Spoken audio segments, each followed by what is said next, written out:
blundered the draft. For all we know, the coaches could have walked out of it and said, yes, we wanted to prioritize the Maokai. Yes, we felt confident enough that we could absorb them in the lane phase, take the Soraka, as opposed to them just being blind to the power of Xayah and Rakan. But we should see how things shift up here as we're now in Champion Select. All right, Taliyah comes off the board quickly, and it's going to be followed by the Kalista, and instantly no more Cho'Gath available for either top laner, so Hong Kong Attitude on the blue side kicking things off there. And there's a Rakan ban by Rampage. Yep, so already the adaptation going through. We saw a Unified and Kaiwing really take to with this Xayah and the Rakan. Unified has only played Xayah so far in this tournament. Now, if you look at their big run through the regional qualifiers to even get here, it was more about the Tristana. So even if that Xayah gets pinched, although they do have priority pick, Unified can still, fall back to things like the Tristana, which he's very comfortable on.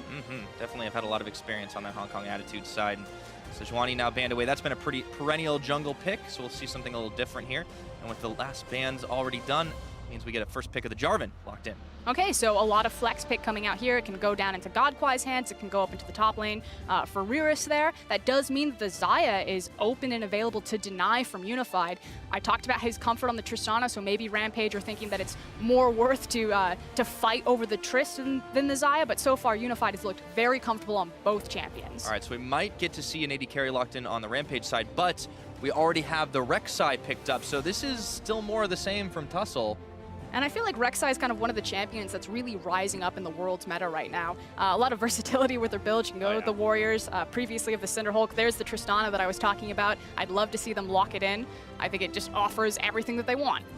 Yeah, well, I want to see what they end up pairing support-wise, because this time there's only been one support banned away from Dara, so we'll find out if that changes or if they take it for the last rotation here. But already the strength that we set up for Rampage, we've already got out of their first two picks. We wanted to see a more aggressive jungle pick from Tussle. Rek'Sai certainly offers that, as well as the ability to be that CC bot going late. And then you have the super hyper scaling ADC with the Tristana. So already out of the gate, I like what Rampage are putting together in terms of the team strengths. But over on the Hong Kong Attitude side, you can see they're building themselves up a little bit more catch. The Syndra already locked in. It's going to be a solid landing phase for Mission, most likely.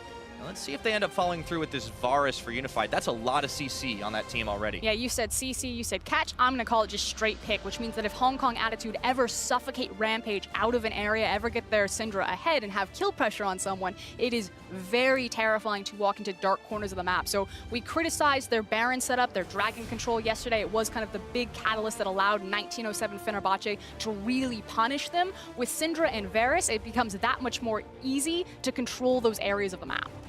And now Rampage, they do end up locking in a support for themselves. So Dara has the Braum. This is a pretty classic combination with Tristana. You can get that stack up really easy to get stuns off. And this is looking like a much better protection style composition for Yutari Miyashi. And also, Pyra, you're getting everything that you wanted. You want Dara on a more playmaking support. You want a Tussle on more of an early aggressive jungler. Yutori on that hyper carry. So like I said, I'm totally happy with Rampage. I feel like they're making the correct adjustments coming into the next day. See if it continues. Right now, the composition definitely starting to take shape. Now, as we enter the next stage of bans, Shen's off the table, and so is the Corkster. Corki, of course, has a decent laning phase across from Syndra just because he can itemize into the Hex Drinker, deny a lot of her burst. He's pretty safe there, can move around it. Also just strong against laning, so I like the fact that they're trying to pinch and control that matchup.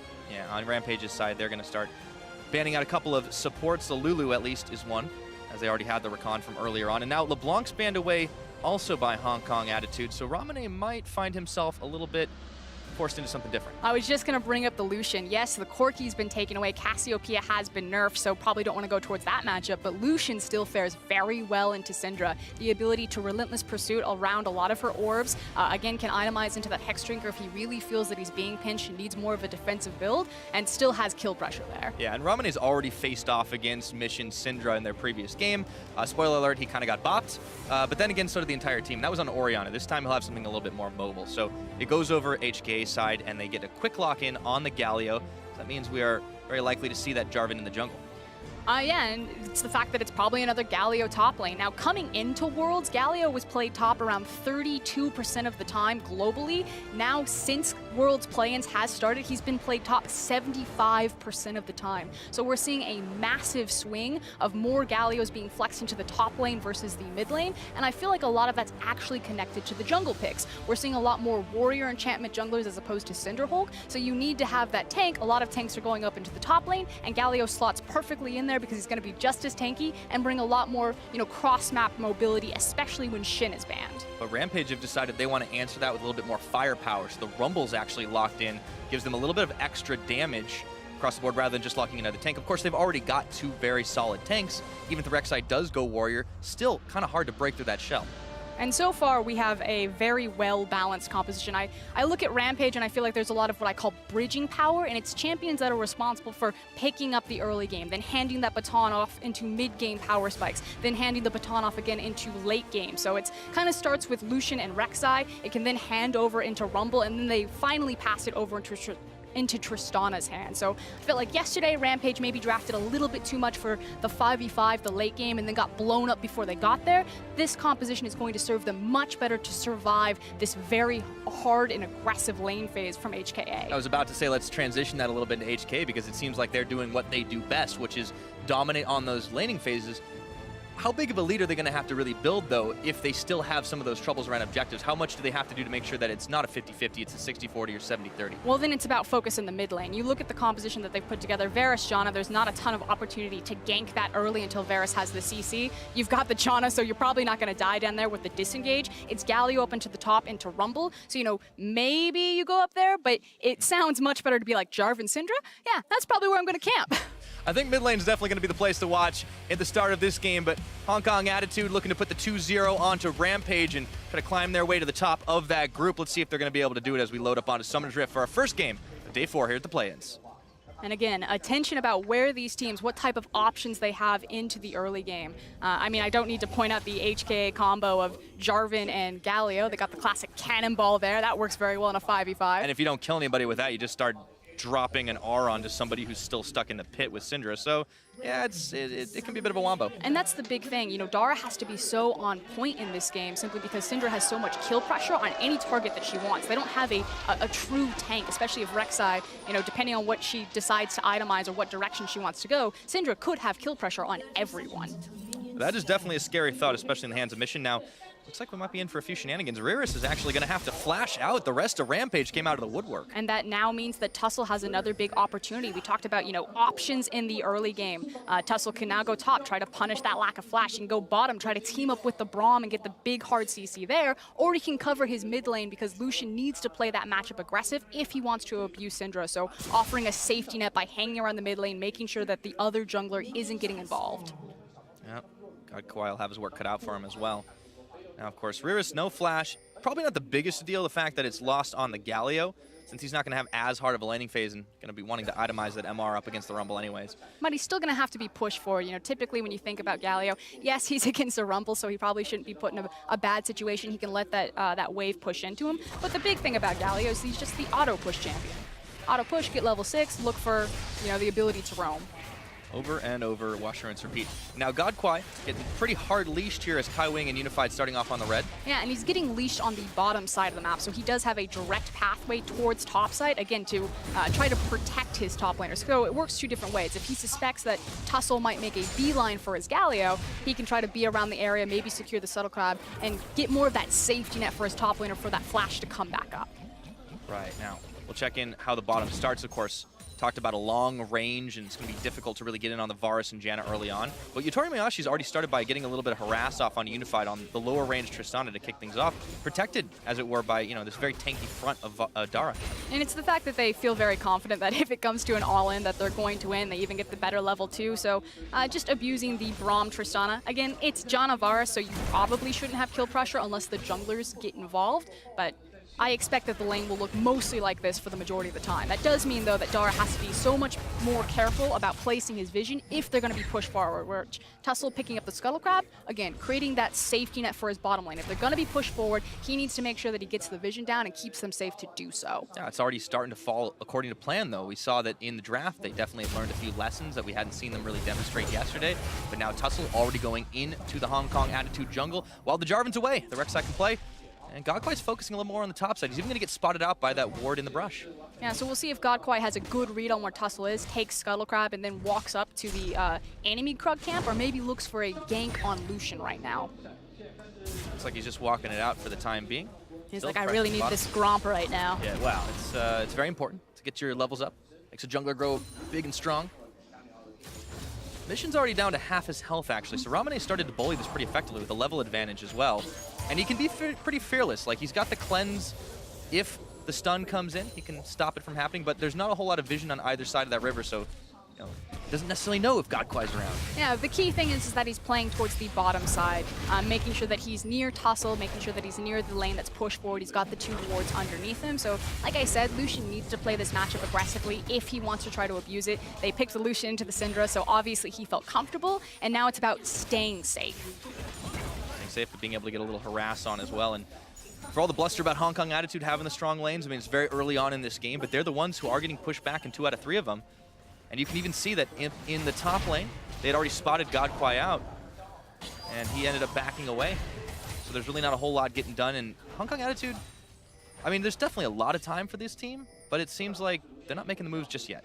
Although oh, hold on. I was going to say he might make it into it, because Godquai is actually going to walk into Tussle. Ooh, does he stop the back?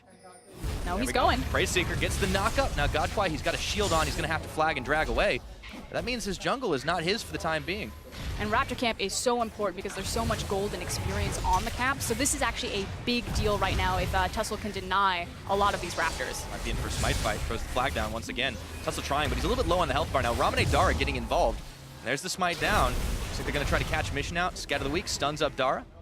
Pretty big commitment there from Rampage, but the name of the game is deny the Jarvan.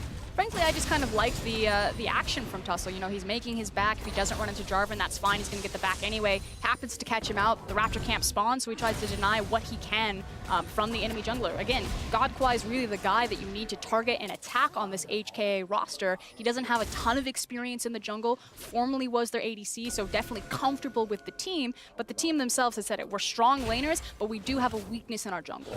Yeah, and that's what happens when you don't get as much experience as somebody like Tussle has. And even though Hong Kong Attitude came into this tournament looking like a more favored team than Rampage, kind of proved it during their previous matchup, we're already starting to see that they can take a few lessons out of their losses and start to move forward. And this is the win conditions you were talking about. Tussle being active in the early game, putting Godquai onto the back foot. That's one of them. Yeah, but it's about how he's been active, and it's putting and tracking the enemy jungler. It's not necessarily setting up his lanes and ganking very heavily. He's pretty much letting his lanes do a lot of the work for him, being pushed forward in the mid lane, pushed forward in the bottom lane, and then using those pressure points to pivot and invade, figure out where Godquai is. Still be pretty effective in those team fights. Now level 6 comes in. Ramane spends the last of his mana on a culling. Mission down a little bit low. He's pushed far forward too, but he's also playing up towards the top side where Godquai is not too far away, and they've got vision in that river, so they know there won't be any wreck size out of nowhere. Ramane playing a little dangerous. Isn't a great situation, yeah, for Lucian right now. He wants to get this big wave, but it's going to force Tussle to actually hang around him just so he doesn't get dove or threatened by Mission. Although now it's opened up a gank opportunity. It's like it's bait, insta flash, but he's still going to follow through with one of his own, and now Ramane on the chase. Looks like we're going to have some backup, but will it be too little too late? No, it is not, as Riris comes in. First blood going to be on Tussle, as it's picked up by Riris, and the Scatter the Weak scatters Ramane back to the safety of his tower. And an unfortunate read for Rampage right there. I understand what Tussle's trying to do. He sees that his Lucian's in trouble. He's got a big wave. He doesn't want to just allow Cinder to repeatedly punch him in the face under the tower, but just overreaches a bit. Just take the flash and walk away. Great rotation from Riris there. Yep, and that's exactly what the Galio needs to do. We were talking about it earlier. Getting involved as soon as he can, level 6s, and here's where it was. Yeah, and look at where Galio is on the map. The fact that he's not in the top lane, so that should have been communicated to Tussle that he can't overreach there. And unfortunately for him, his mid laner just didn't have the mana to follow up and to try to find that kill. That's a completely different story if Lucian is able to immediately relentless pursuit forward and trade that passive. All right, so despite giving up first blood, and ends up going into the Galio, of course, as opposed to the Syndra, it seems like this isn't the worst thing in the world for Rampage. They've just lost a little bit of pressure in that mid lane. Well, might be a little worse in the top. Taunts out, flag drag. Evi's already going to flash it. He's out, but on half a health bar. And we talked about the first blood. The thing is that Riris now has his MR item. He's got the Spectral's Cowl, so he's going to be very comfortable to push forward into that lane. It is going to be an opportunity, especially with Evie, not having his flash. Again, Jarvan Galio, there's a lot of CC and lockdown there. Rumble's not the tankiest champion, so there is an opportunity for kill pressure here if Godquai wants to commit to it, but he probably needs to protect Mission. Yes, the Syndra didn't die there, but he did burn his flash. That's a pretty easy lockdown maneuver once Rek'Sai gets her ultimate, so I would expect Tussle to hard farm, get level 6, and immediately look at mid lane. Yeah, and the top's going to be able to sustain itself for a little while, despite the fact that Eevee can't quite do as much damage. Maybe a little more once he evolves into Flareon. Thank you. Now I will never mispronounce it again. I've saved it. There we go. I was always a Vaporeon girl, though. Really? I did Jolteon personally, but electric types are OP. Anyways, back into this one. Yutari Miyashi, he's kept pretty keel on even with Unified, but they keep this pressure up, and obviously neither jungler's really gotten involved. I feel like that's going to change soon because there is an Infernal Dragon on the map, and that's going to be fairly valuable if this game trends this direction of going a little longer. I mean, the thing is it, again, opens up the opportunity for Tussle to start blitzing in and laying down that deep vision over the red buff jungle. Right now, again, hard farming to that level 6, now has the ultimate. I expected that he would go mid and try to abuse the flashless Syndra, but there is also the other option of just trying to hunt down Godquai. You know, he does have the pressure point in bottom lane, might need to help them out if Jarvan pops his head down there. Very possible. So Ramane, he'll be the one picking up the blue buff on a couple more auto attacks, and they'll keep him full of mana, the thing that he wasn't able to do last time when they tried to make the 1v2 happen in the mid lane. Although, Tussle, let's see where he ends up going. Mission's in a risky situation. He doesn't want to be pushed forward. The wave is already pushed in, so you can see that he's kind of like wandering around like, I guess I'll clear wards. I can't be forward. I just have to wait for the creep wave to come down to me because I don't have the safety of my flash. Yeah, trying to play it out as safe as possible. And there's a lot of control wards up in this topside jungle, but it's not going to help to try and spot out Tussle because, well, he's towards the bottom side, not going in for the dive yet. But it's totally fine. HK are doing the right thing. Mission is doing the right thing. He's just playing safe. He pushes it forward, and then he just wanders away. He's like, please, get me my blue buff, get me out of here. I just have to hang on a little bit longer before I can turn this lane and go aggressive again. Now, what that means is that they can start playing the bottom lane for Rampage because the mid laner is not going to be putting a lot of pressure, which means that Lucian is opened up. You know, he's ducking in, he's scouting for ward, trying to clear out this track behind the Baron, or excuse me, the Dragon Pit, so they can open a gank path towards that bottom lane, which is always pushed forward. Yeah, and it's obviously completely dark for Hong Kong Attitude. Ooh, Kaiwing, he gets caught up for just a second, not stunned, but meanwhile there's a gank up top. Godquai, he flashes forward. Oh, and there's going to be a hero's entrance on top of that Rumble. There's no flash, and Eevee, let's see what he can do. Taunted up under the tower. Tussle trying in for the relief effort, but just too late. Yeah, too little too late, and great vision from HKA that allowed their mid laner to stay safe, which then freed up Godquai to punish the flashless Rumble into the top lane. So they read the map. They understand we can't go bottom, we can't go mid, but we can certainly go top. Everyone hang tight. Yeah. Frustration, Ramane spends out his culling just to try to get a little chip damage onto Mission. Of course, he turns it right back around with the Dark Sphere. Tussle hanging on to top lane because he can't afford to give this minion wave away. Yutari Miyashi already a little low himself, but despite being down 2 kills, doesn't seem like nearly as bad as it was last time these two teams met. I mean, they're certainly faring better. Their towers aren't dropping as early, but hold on. HKA going aggressive because here comes Mission. Oh boy, Yutari Miyashi preemptively heals it out, but Dara might go down anyways. Mission unleashes the power straight into the ultimate. Or the Unbreakable, I should say, and he's staying alive as Dara. Yeah, but the damage has been done. They do have a big creep wave. They also have the Janna, and it looks like they're going to commit to the push. Meanwhile, in the mid lane, Lucian is pressuring forward, but he doesn't have the creep wave, and he doesn't have the sidekicks. All right, so Hong Kong Attitude utilizing a little bit of a power spike for themselves. Not so much in the items, but the fact that they've just got 3 people down bot to try and push it out. Oh, hold on. There is a TP, and they're also pinging deep. There's a ward there, so Eevee could look for it, but looks like they're just minions. Gonna let it go. No, Cario, back again, second round. Okay, so thinking about it, but Rampage decided not to go all in on that, and that's first tower. Yeah, big problem was that the bot lane wasn't in position. You have to think if Braum and Tristana were a little bit closer, maybe they would have pulled the trigger, sent the Rumble down there, and tried to look for a skirmish. But overall, again, just a great read from HKA. They understand that Rek'Sai was up into the top lane, had to respond to the big creep wave to try to hold onto the tower, and with information about where the enemy jungler was, Mission knew that he was safe to wander down into the bottom river, not going to walk into a 2v1 scenario, which freed him up for the roam. Yep. As a result of all that, Hong Kong Attitude, they find themselves at 3,000 gold lead. It's only 12 minutes in. However, they will lose out on this Infernal Drake because Rampage just realized, all right, well, you didn't take all the spoils of war, so we're going to come in here and just grab the rest of it. Yeah, just that tug of war of tempo. You know, if HKA are going to expend their time, maybe overreach on the map in terms of time spent, take the first tower, they're then going to make their immediate backs, which opens up a window for the Infernal Drake. And that's so important for Rampage, right? Like, not only are you down against a team that's going to be a little more laning dominant anyways, but your win conditions are try to play up into that late game. You have this bridge comp that you talked about. The Lucian's strong, the Rumble will soon be strong, but eventually it's going to be all on the back of Yutori Miyashi, and that's a Tristana that has an Infernal Drake, extra AD. You're not going to want to miss that. And you know, everyone talks about the Tristana in the late game, but I'm also a big fan of Lucian in the late game. I think a lot of teams really underestimate his damage as well as Rumble. I mean, you look at Lucian Rumble, you're like, bam, mid-game power spike. But late game, if these guys get the space, they're still putting out some massive numbers alongside that Tristana. That's a good point. And all things considered, when you have Rira stacking MR on this Rumble, or excuse me, on the Galio, it's going to be, you know, not nearly as effective as when Ramane's spending a big culling into his head, but Adaptive Helm up, of course, already completed. Another tower is going to fall. It keeps that gold lead going.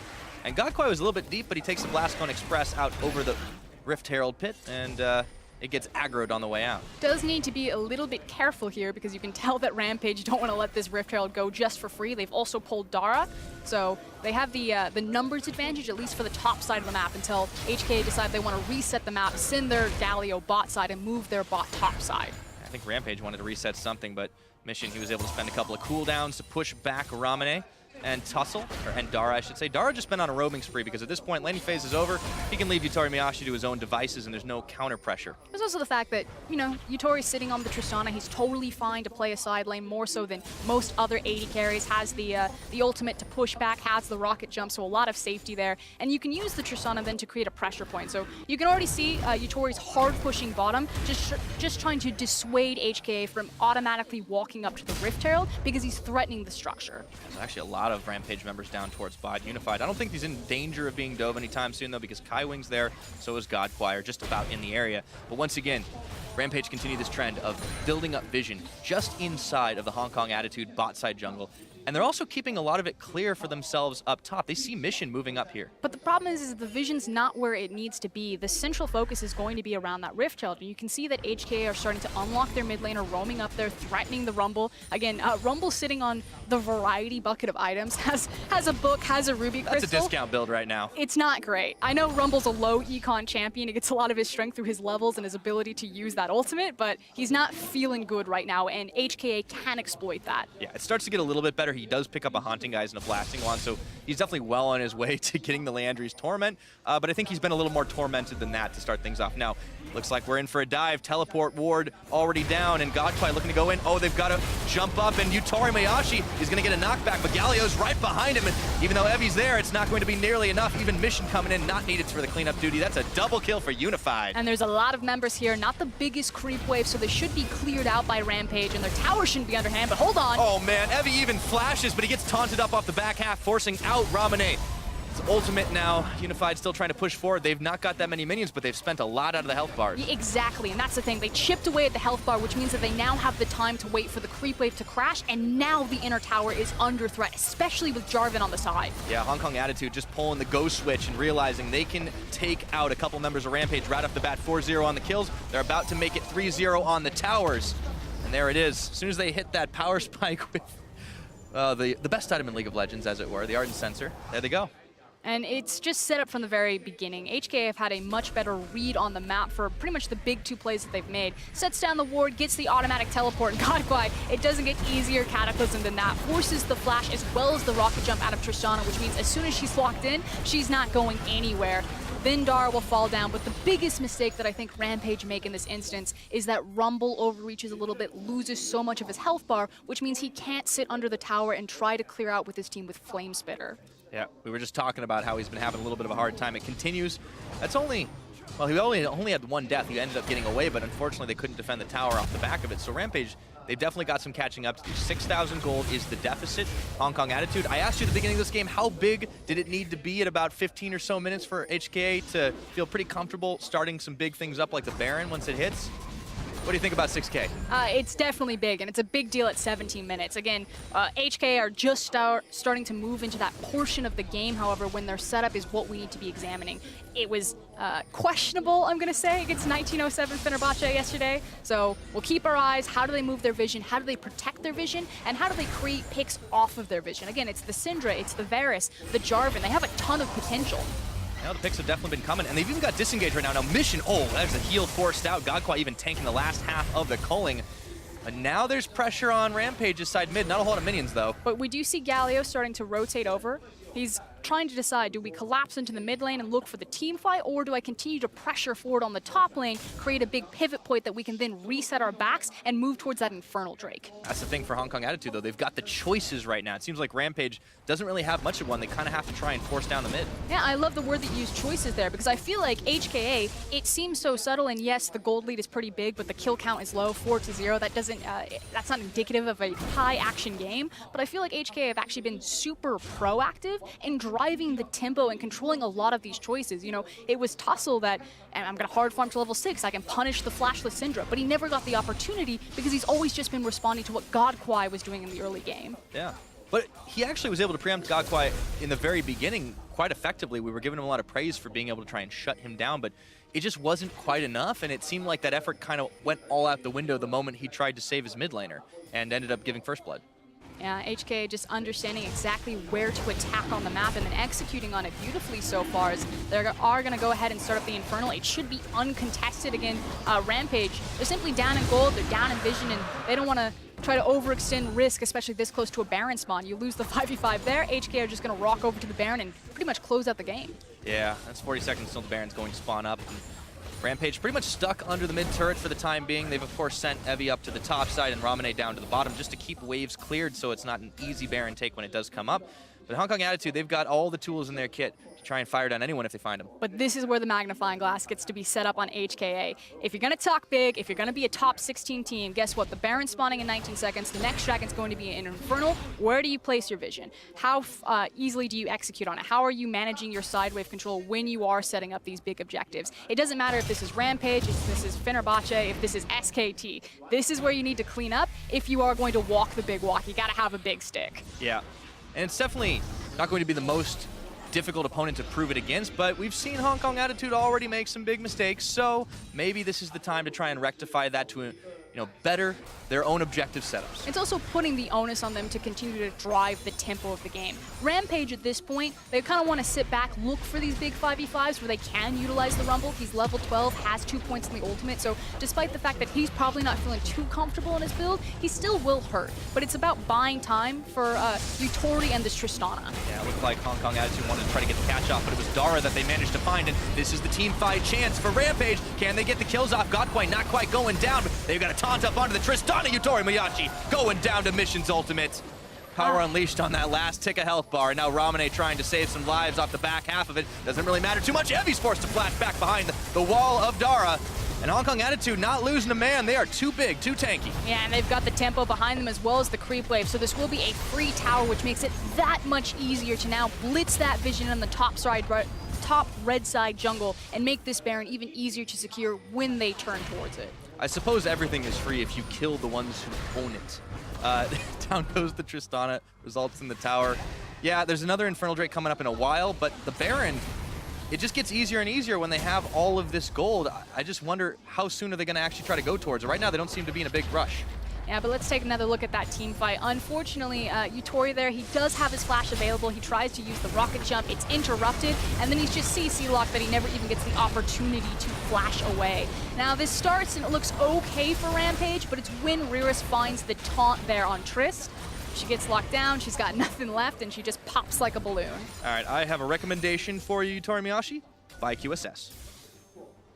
I would just say press F. Well, a little faster, yeah. It's on D, though. Ah, see, that's his problem. I stand firm on this. F is for flash. You do need, is it in Japanese as well? Maybe, I don't know. Yeah, I really don't know, actually. I've never played on the LGL.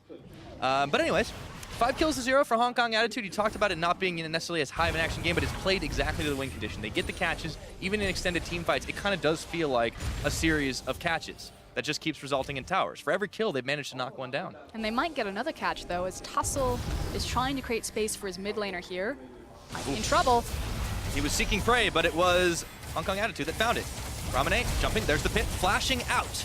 Kai Wing and Godquai still hanging on, and looks like Ramane expends pretty much everything, but he does get out alive. The classic Janna player. You can always tell playmaking supports when they play Janna because they rush forward and everything. Like, no, I got the slow, I got this. I'm gonna throw the little bird at you. Yeah, Janna supports. Kai Wing definitely showing up pretty impressive in this game so far. Let's see if they can keep it going. There's the lockdown on the Rumble, and in comes Rarus. The gank squad was real in the mid lane. 23 minutes, we've got 6 kills on the board for Hong Kong Attitude. And again, it's another pick. That said, I know what Evie was trying to do right there. Lucian up into the top lane had expended his flash. He was trying to buy time. You know, they're trying to force the waves to keep HKA bouncing between top and mid, delay them from starting this Baron. Unfortunately, Evie wasn't able to get the hell out of dodge and back into the safe zone. Yeah, now Hong Kong Attitude, it's pretty much all dark in that Baron pick, courtesy of the control ward.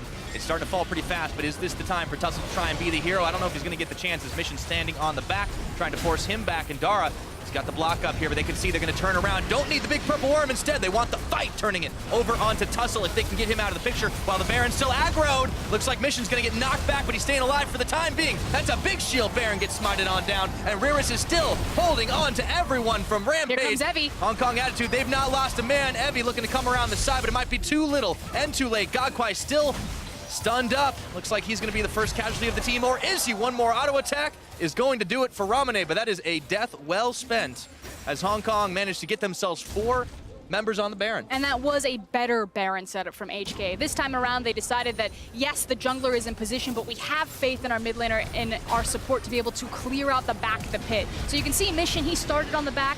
He was just trying to force people out of line. He then burns the ultimate on Tristana before it's like, hey guys, we need to get Tussle out of here. Galio forces him over the other side of the wall, and meanwhile, the team just burns the Baron.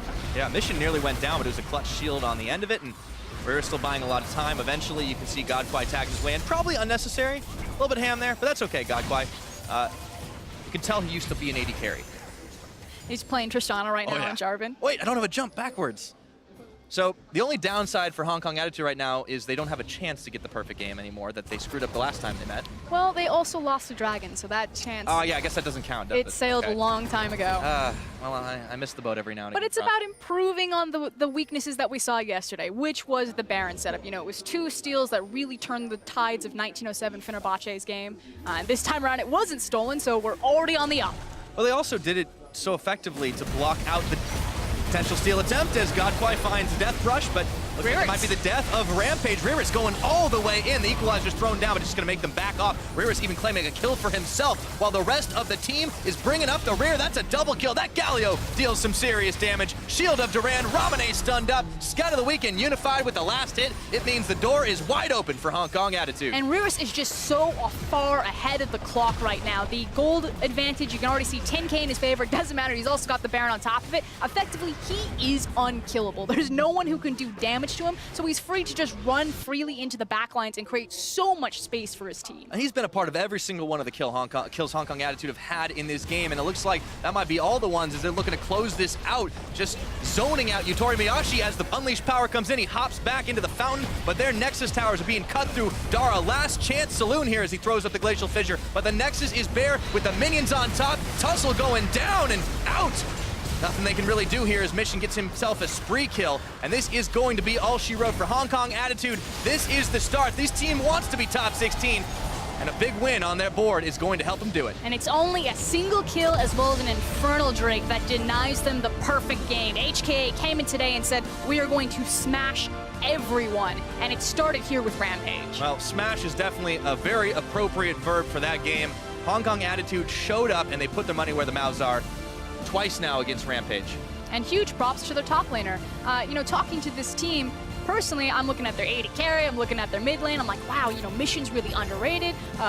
Unified, a super strong, one of the top ADCs in the LMS, but the team's like, no. Our big strong point is Rarus, his ability to understand when he needs to split push, when he needs to collapse for the team. Galio is a perfect champion to empower everything that the team believes that their top laner is good at.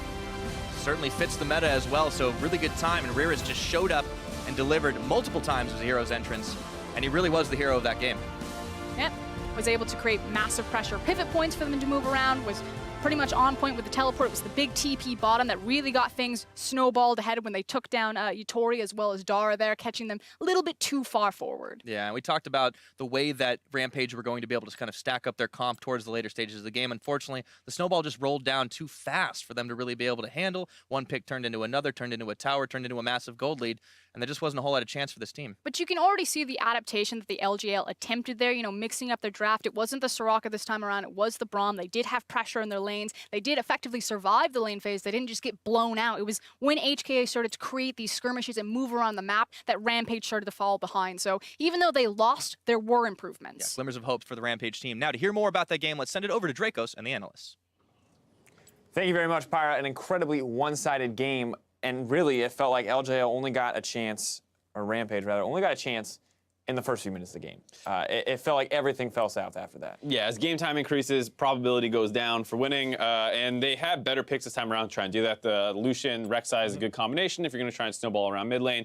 Syndra, while dominant, can be a little exposed to gank pressure just because she's so immobile. I know that Tristana for the late game as well. So when you look at the drafting, you give them compliments for what it's worth. That might be an improvement. I know Frostgaren even alluded to that during the cast. They did do some things better than we saw from them yesterday. Of course, though, when we look at these first few early plays, you can see that while their head was kind of in the right space, they were trying to make the right things happen. Ultimately, a lot of the early plays backfired, and that felt like what cost them. Yeah, a big problem here was just that Lucian has stayed on the map too long, ends up with no mana, no way to actually deal with this. Syndra is pushed all the way up, so they called a jungler to try and make this work, and it seems like it's going to get a kill, but Galio comes in at just the right time, able to collapse on this play, knock up, tussle, and make sure that this does not result in a kill in the mid lane. Yeah, we're looking at this, we're watching the replay, and how was a Galio even there? Well, it just happened that he was recalling to get a Spectre's Callan, was at the right place at the right time. But once again, they get that first kill onto their top laner, and Rurus is able to run away with that. Compliments of Jarvan being everywhere that he needs to. Started to warm up, and all of that early pressure of the Rek'Sai slowly dwindled.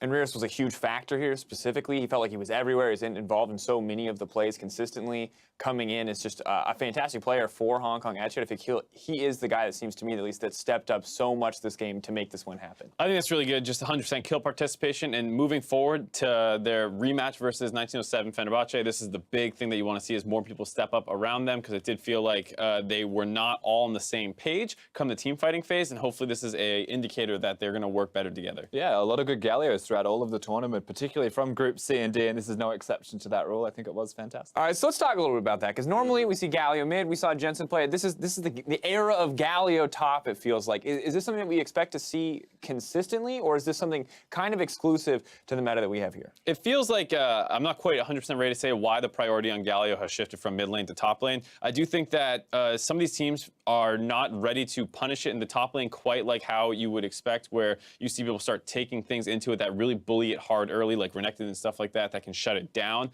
And then it feels like a lot more of these players are more tank focused in the top lane, and they don't want to play hyper carries against it. And, you know, because you see Camille's with Galios in the mid, and those when you don't play those in the top lane, the Galio mid becomes less effective because you don't have that combination potential to collapse when it's a potential 1-3-1. We've seen some attempts at counters to it as well, like Fiora from Chippy's even on the Direwolves. We know that Renekton is a pick that could be done into it, but ultimately these counters, even as counter picks, haven't been successful. And so you do have to bring it back to, is there anyone in this tournament that can beat the Galio top lane? If no, why not pick it every single time, right? Maybe it is just that good. Right, it's a combination of you don't have a good way to beat it in the top lane, and you don't have something you want to play that would make you force it into the mid lane. It also feels like we have a lot of mid laners who are pretty dominant. We've seen the Syndra play in there he was consistently pushing that Lucian in. So I'm wondering if this is a, hey, we don't want to put you on a Galio, because yes, it is a playmaking pick, but ultimately Galio just doesn't do damage, right? And it feels like a lot of these teams have been reliant on their mid laners to make pretty big impact in the game. There's also that world where you do need to flex it to the top lane, most importantly, when you've got Cassiopeia running around in the mid lane, can do work against the Galio. Lucians that are being picked even in this game as an example. One more reason you maybe don't want to be in that matchup, and I think this is the biggest thing above all else for it, is you have to dodge the bad lane, and there is no bad one up top. Galio, though, feels like it's going to continue to be a varied pick. I want to shift attention back to Hong Kong Attitude, because they have now locked themselves into the elimination match. Not first seed or second seed yet. We'll find that out as we move later into the day, but they are at least getting second, and this team does feel like, to a certain degree, that they have stepped up across their games. I'm wondering what feels like the biggest weakness for them right now as we look to the games ahead of them. I mean, that 18 to 20 minute mark, you see that the gold league kind of slowly tapers off right there, and when it was against 1907 Fenerbahce, they actually